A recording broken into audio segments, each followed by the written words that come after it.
So I'm thinking about it, and I go like this. People try to take the word sin and spell it G-O-D. They take the things in the world and try to put God's name on it. I'll give you a reason. A lot of these rappers nowadays, they'll take a secular beat and try to put God lyrics on it and call it holy. But God called the very things that he said that were worldly will always be worldly. The things that are godly will remain godly. And I'm saying to myself, oh snap. I'll put it like this. When Drake makes an album, right, when he puts a song together, he uses things like coming from anything measures, you use beats per minute, you have to use different instruments, synchronization, all that good stuff. But it goes back to the intent, doesn't it? Exactly. Now here's where I drew my conclusion on it.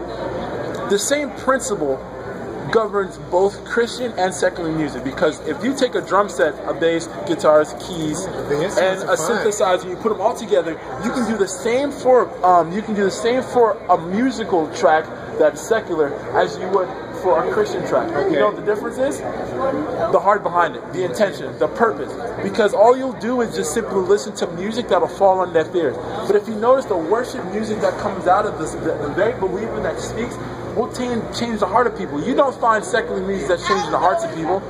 There's no song in the world that goes out there and they go, you know, making that money, you know,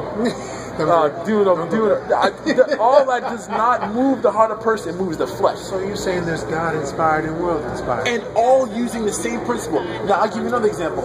When a sinner ties to a church, he gets blessed. Does he not? Yes. Does the Bible say that bring ye all the tithes into the storehouse? Only Christians will be blessed, and there will be not space to retain. It says, and there will not be room to be taken.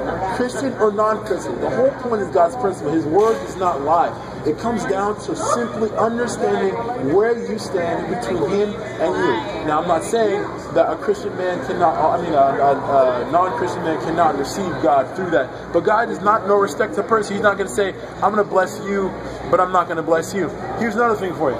A lot of people in church get mad because you have the 1 month-old Christian winning tens of thousands of souls, and you see that person, let's say, come into a camp meeting, and they'll get called out first a month into being a Christian, and they'll get, you know, supernaturally blessed with $10,000. But you have the person in church sitting 15 years, and they griping. They're not rejoicing. They're griping.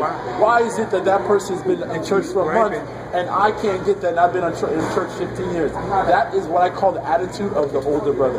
In the parable of the prodigal son, we think about the whole concept of the younger brother. The fact that he left the world, that he, you know, spent all his money, and then he came back and the father rejoiced. But no one looks at the principle of the younger brother. I mean, the older brother. The older brother goes like this. The older brother was mad because the father threw him a better feast because of the fact that he did all his craziness and came back. Exactly. And people in church do the exact same thing all the time. Oh, why is it that I've been in church 15 years and I can't get my supernatural blessing? I can't get that. Because your eyes aren't on God. Exactly. Who do you want God for? Listen, in the Jewish culture is like this.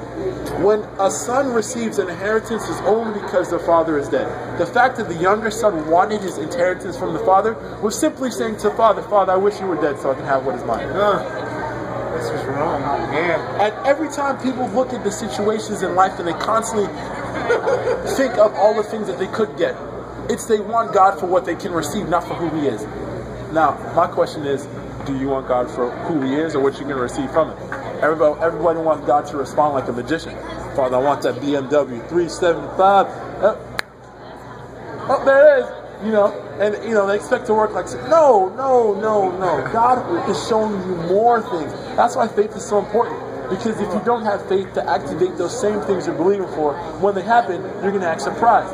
Me, I'm believing for my Acura, I'll tell you right now, 2008 Acura TL Type S. It's going to be black. It's going to be nice. And when I get it, I'm not going to, everyone's going to be like, oh my God, Kevin, are you excited? No. Yes, you will. I'm excited. I'm excited, but I'm also expecting. I'm not going to sit and go, guess what else? You know, oh my gosh. When you're riding in it and you're studying how smooth it is, you're going to be smiling so hard, your face is going to be hurting. Yeah, because I know it. I've been believing for the whole time. But my point is this.